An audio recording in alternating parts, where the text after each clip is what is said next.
gentlemen, this is the Sporting Tribune Today podcast, episode 11, as we're cracking double digits. I'm your host, Adrian Hernandez, and in this podcast, brought to you by the good folks here in Las Vegas, Your Way Breakfast and Lunch. I'll tell you how delicious they are here in a second. I want to start off the show by apologizing for what's about to come. You see, last week, of course, was Super Bowl week. Radio Row, very active. In my day job at 1140 The Bet here in Las Vegas and with Odyssey Sports, even though I wasn't at the Super Bowl and at Radio Row, we're still very active and making a lot of content. And then this week, trying to recover, I feel washed because I'm saying trying to recover 6 days after the Super Bowl. Like, people left on Saturday, game was on Sunday. It's Friday. If you can't tell by my voice, you'll hear it in a second because I took sips of water before we press record. But family, see? Y'all thought I was lying? Family, I'm going through it. But we're battling through.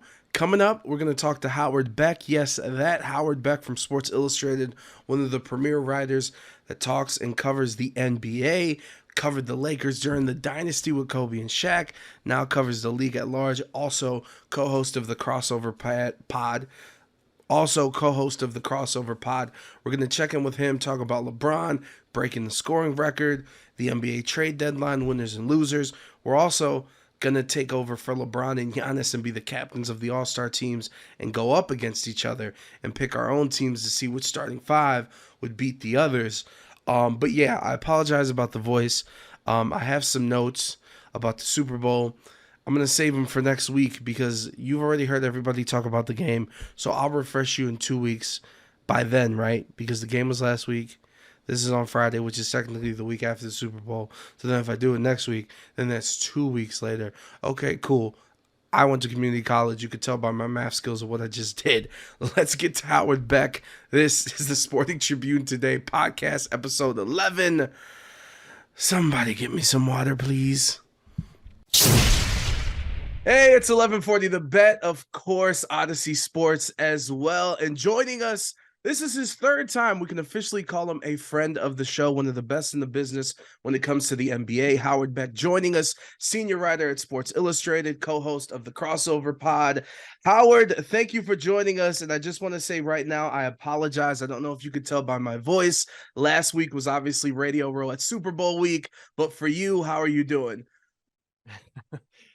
Good to be considered friend of the show. Glad to punch my card a third time. Hope I get a free coffee after 10 of these or something. And your voice sounds fine. It sounds like you survived Super Bowl week just in good shape. So glad your voice came through. I know it's utter chaos there. Yeah, 100%. Just getting us ready for it being here in Vegas next year. But as we start, before we get into the trade deadline, I want to ask you about LeBron and full disclosure, because I know we haven't talked about this.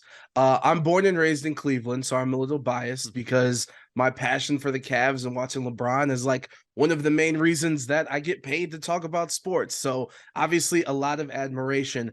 And of course, him breaking the record happened so close to the deadline, so close to the Super Bowl. But to me, I just found it odd that there was a lot of discourse about, oh, that's cool, he set the record, but the Lakers are still 13th. Or, of course, hey, MJ's still better.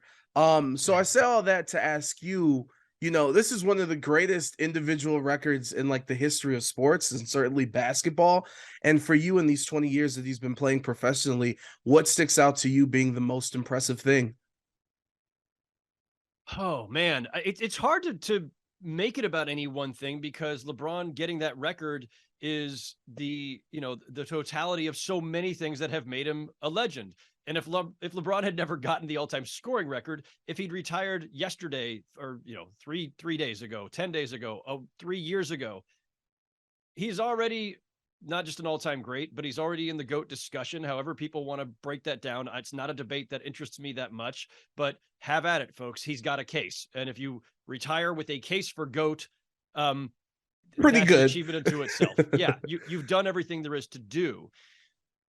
The way I view it, and what I think impressed me most when he got the record, you could talk about it, the longevity aspect, 20 years, and still being an all-NBA caliber player in year 20, which is unheard of. You could talk about just the consistency of it all. You can talk about a lot of other things. I think what's most meaningful to me at the moment that he got the record was that it came a week or so after LeBron busted into the top 5 in assists, past Steve Nash, It's past Mark unbelievable. Jackson. So when we think of all-time great scorers, we usually gravitate toward guys who scoring was everything they did. They were single-minded about it. It's not that Michael Jordan didn't also have, great playmaking skills or didn't rebound, didn't defend. Obviously, Michael Jordan was an incredible defender. It's not that nobody else who has been a great scorer has had a well-rounded game. It's just that LeBron's is probably the most well-rounded.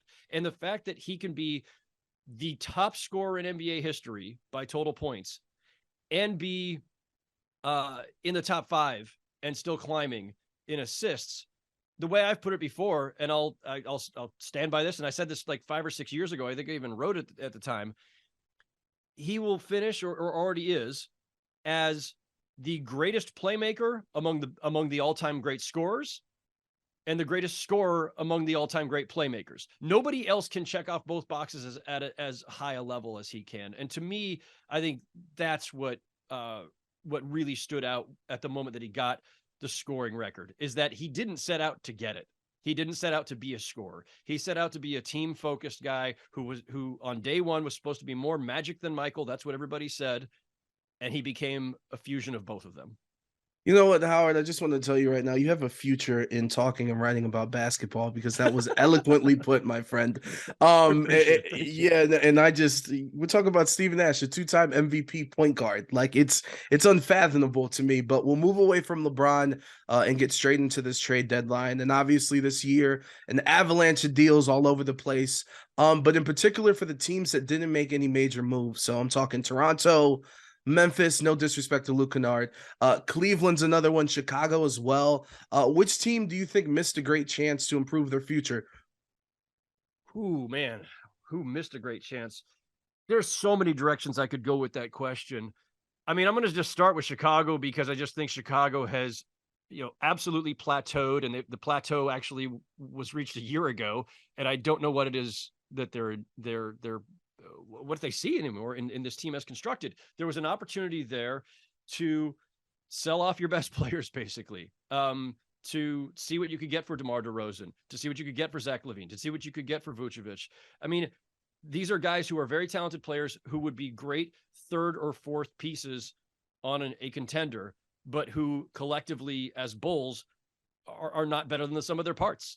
They just aren't. The proof is right there in front of us, staring us all in the face, staring the Bulls front office and ownership in the face. And yet this all-in move that they made within the last couple of seasons to say, well, we want to be relevant now. We need to end our playoff drought. We need to be competitive. We need to sacrifice our future, frankly, in that deal with Orlando in particular, just for the sake of winning a few more games and being a low playoff team that's going to get knocked out in the first round. And that's all this team is. At best, it's a first round out with no real upside because of the age of some of these guys. And they're not, they're not getting any better.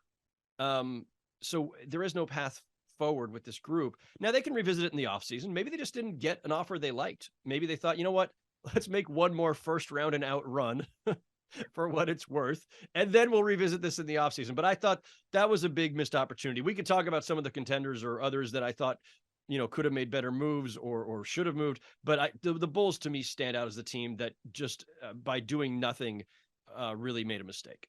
And just for clarification, didn't the Bulls president say before the deadline that they were all in? Like in terms of at the deadline, like trying to all in and try to improve the team. So either or on either perspective, like they didn't get better. Direction. Yeah, pick a direction. Like if you're all in, then okay, make the win now move. Although I would say it's a foolish tack to take given where you are. But yeah, do something. Staying put should not have been an option. 100%. And I brought up Luke Kennard with Memphis. So I'll transition from teams that didn't make a move to the under the radar move that wasn't talked about much that you really enjoyed for a team. Oh, that was obviously good. Listen, I like the Knicks picking up Josh Hart. I was shocked by that move. Josh Hart's a really good, really useful player and by all accounts, great guy. And I was a little surprised at Portland's maneuverings where like you're offloading Josh Hart, you're bringing back Cam Reddish on a flyer, and you're also bringing Matisse Thybulle. And like, what do you, I don't know. Like the Blazers are puzzling to me. A lot of teams are puzzling. The Blazers are up there in the top 5 most puzzling teams probably right now, because I can't quite get a sense of like, well, where are you going with all this? But trading Josh Hart, a really good defensive guard. He's had a struggle with the 3-pointer this season, at least until he got to New York. But a good 3-and-D guy, a versatile guy, guard multiple positions, a great rebounding guard. So I was puzzled on their side of it. But in terms of great under the radar pickups, or, you know, less sexy pickups than say the Kyrie and Kevin Durant trades, I thought the Knicks did a great job in picking up Josh Hart, fortifying a team that obviously is, you know, in contention to be, if not straight up a playoff team, certainly a strong play-in team that should make the playoffs. I don't view the Knicks as having a ton of upside for this postseason. They're probably a first round out, but they've built a nice solid group that's playing really well together. Julius Randle's revived. Adding to it at this stage kind of makes sense. And for the record, full disclosure, 1140 The Bet traded 7 second-round picks to make sure this interview happened. I think it was a good move. And you brought up Kyrie and, of course, the Kevin Durant, the blockbuster trades at the deadline. And I know ad nauseum, until probably the finals, if Phoenix makes it there, the conversation is going to be about the depth. Do they have enough? The experience, are they going to gel? But to you, as Phoenix moves in to have the second best odds to win the title right below Boston, who do you think's the biggest threat to contend against Phoenix making it out of the West? So I've been saying all week to anybody who will listen and anybody who won't just like throw rotten tomatoes at me for saying it, I don't think the Suns are like some clear-cut favorite in the West. I think they are among the favorites. I think getting Kevin Durant, clearly you have raised your ceiling by a ton. Just a bit. Durant and Booker and Chris Paul together, along with DeAndre Ayton, like that's a very formidable foursome.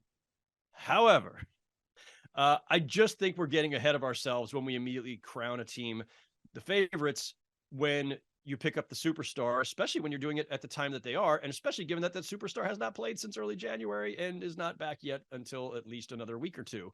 Durant's gonna have maybe 20, 22 games or something to get acclimated there, and for he and Booker and Chris Paul to kind of figure out their, you know, their distribution of usage rate and shots and passing and ball handling, all that. So there's that. They gave up really important players to make the deal, obviously, Mikal Bridges and Cam Johnson. So you've lost a bunch of perimeter defense. It's not that easy to just backfill that, even with the buyout market, even with, you know, picking up a Terrence Ross or whoever. Like, you're just not getting that depth back immediately.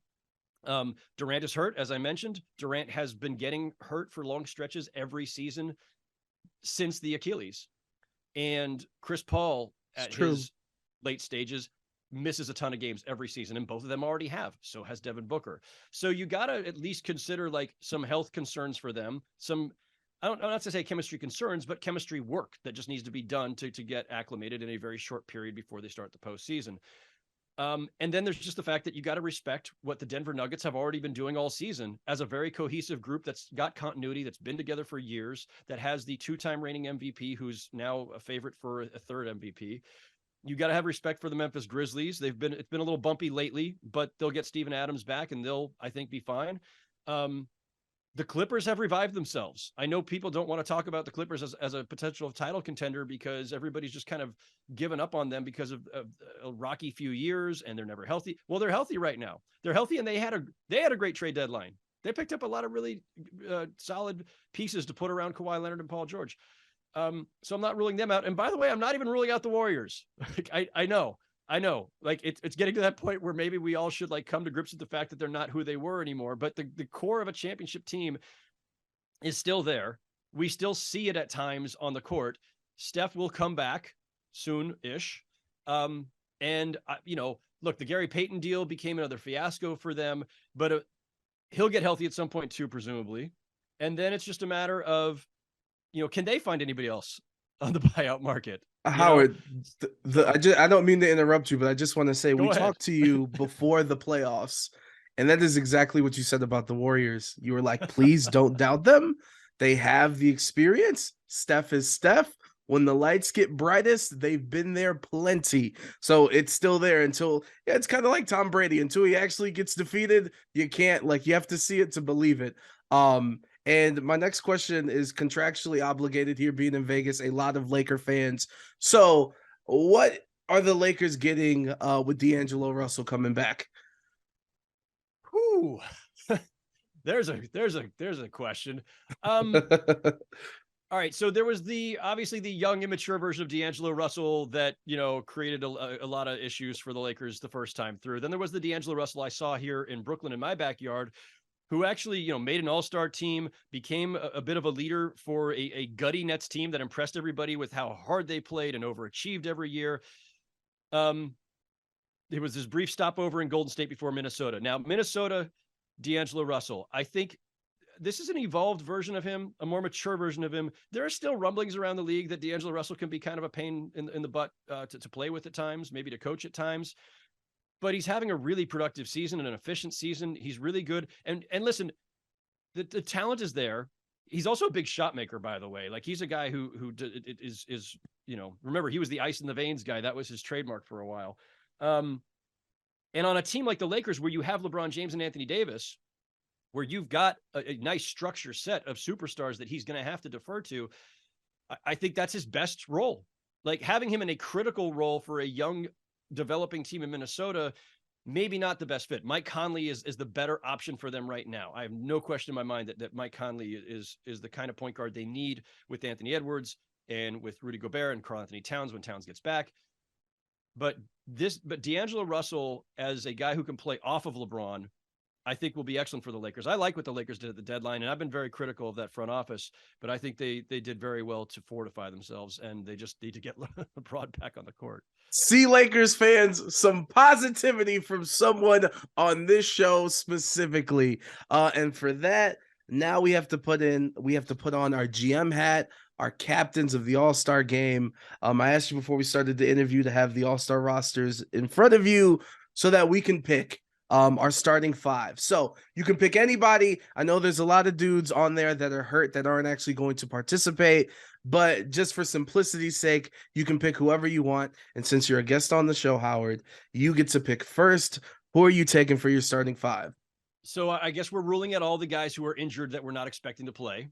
If you want to, or if you don't, either or, you make that decision. You go with the guys who like the captains themselves are going to be picking on Sunday, right? All right, fair enough. The injured guys. By the way, for purposes of this exercise, I think I'm LeBron and you're Giannis because I'm the old head in this conversation. I got the grays in my beard, so thank you. I'm Team LeBron. You're Team Giannis. I hope you like smoothies.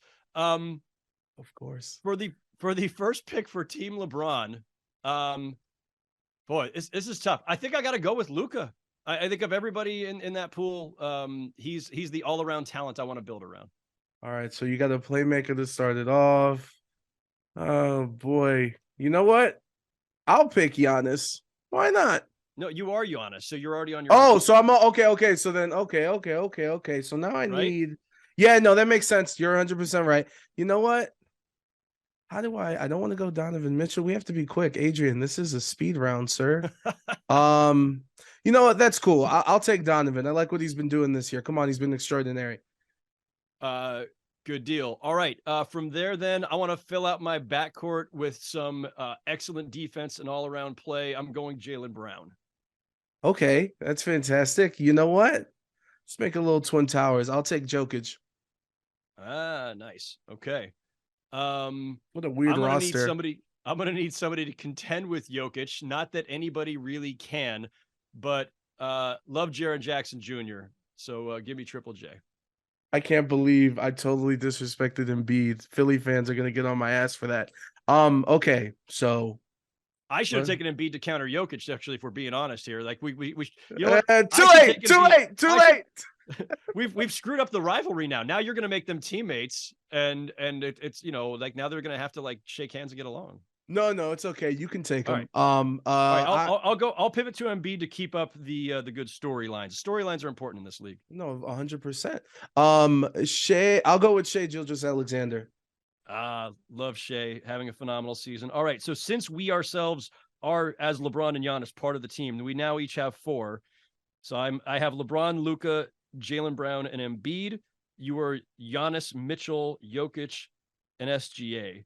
So I probably need, if this were traditional NBA basketball, I would need one more big, but it's, we're in a positionless or at least a positionally fluid era. A lot of directions I could go here. I'm going to go Bam because he can play the 4 anyway, and he can step out and shoot a little bit. Brilliant pick. And I'm feeling like I got a lot of length now for defensively. And that Jaylen Brown pick really, really stumped me. That's fantastic. I would go Lauri Markkanen just for the Utah fans, but then I don't really like Utah fans, so I don't want to do anything for him. So, Steph's out of this game. There's Jason, a glaring omission from our rosters right no, now. and I know he's staring me right at the face, but I also don't really like Boston fans either. You know what? Whatever. Hey, you see? Yep, we're thinking the same thing. Whatever. I'll take him. He's in Ruffles bags. Jason Tatum. Yeah. I'll close it out with that. All right. So what I'm going to do is we're going to put up the graphics on social media and see who likes other teams first. That was fantastic. And as always, Howard, thank you so much for joining us, especially with All-Star break and All-Star week going on and everything going on surrounding that. So Howard, as always, thank you so much for the time. My pleasure, Adrian. Thanks for having me back. Appreciate it. Of course. There he is, Howard Beck, one of the best in the business when it comes to talking about the National Basketball Association. By the way, I heard rumors, the NBC thing. If NBC comes back to play and get in the game and broadcast some NBA basketball, I would be a huge fan of that. I'm also hearing, Amazon, Apple, there might be a possibility that there's going to be 5 different networks covering the NBA. And I'm also like the dude from Time Warner or Discovery, whatever's going on with the dudes that own HBO, TNT, Discovery, True TV, like whatever's going on. Used to be AT&T, and I know it's not. I think it's Discovery Channel. That dude said that like all his properties are more important than the NBA on TNT. Name me one thing on TNT that you watch other than the NBA.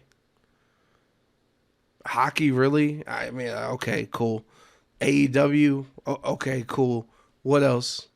And that's my point, bro. So that makes me sad that we'll probably, I wouldn't doubt it. I want to say, like, not everything, but it might simply only be the Thursday night broadcast. Like, whatever we got to do to get at least an hour of Inside the NBA, ultimately, as long as that survives, it's good. But it just sucks. I don't know why I just went on this tangent, because I heard the rumor about the NBA and the NBC reunion, which I hope happens, because the streets need that. For real. Like, after this is over, sit down in 5 minutes in silence. Actually do this. Do some yoga, stretch. It's good for your body. Drink some water so you don't sound like me. Stretch and think about that. The NBA being back on NBC, what if they bring the promos back that they used to do before the Bulls and Jazz in the finals? Oh, it's damn near orgasmic. Anyway, speaking of orgasmic, sponsors of the show, Your Way Breakfast and Lunch, the best breakfast spot in Las Vegas. What a transition. And look, I talk about them all the time. I'm very thankful. They're sponsoring the show. They've joined the board. They like what we're doing around here. But it's food. And I don't lie about food. But once again, I'm just a person. I can't, like, you can't get everything you need from me when it comes to this place, because you need to try it yourself and you need to see the food for yourself. It needs to pass the eye test, and this is audio only, unfortunately, so I'm sorry about that, but I can give you the information where you can check it out before you go, and that's yourwayrestaurant.com and also Your Way Restaurant on Instagram. Go check them out on the IG if you go to visit. For all my people here in Vegas or who are stopping for a vacation, a quick little trip, it don't matter. Go to Your Way Restaurant. They sponsor the show. They make everything that we do around here happen, so we appreciate them. And everyone who's watching and checking out the Sporting Tribune today, we've had some new additions to the roster, and I'm going to leave it at that, because when you join the team here at the Sporting Tribune, you got to check into the podcast so we can get to know you, which we'll do next week. I need to go rest, get this voice back to 100%. Thank you for bearing with me. This has been episode 11 of the Sporting Tribune today. Peace.